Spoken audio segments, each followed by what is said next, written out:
How to activate your Commbank debit and credit card. Hello everyone, welcome back to our channel. Today in this video, I'll guide you through the step on how to activate your Commbank credit or debit card online. So let's get started.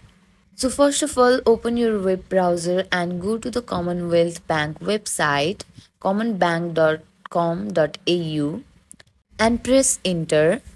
Next, log in into your NetBank account. Click on the login button at the top right corner of the screen and tap on NetBank Logon.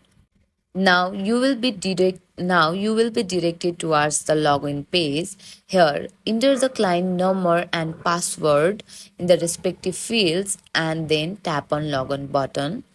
Once you have logged in, go to the card section, look for the option that says activate card.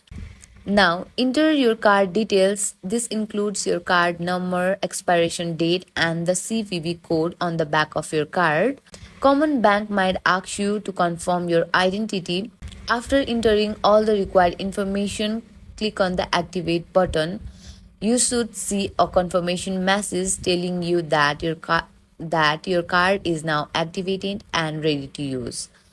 And that's it. Your Commbank credit card is now activated. If you find this tutorial helpful, please give us a thumbs up and subscribe to our channel for more tutorial like this. See you on the next video.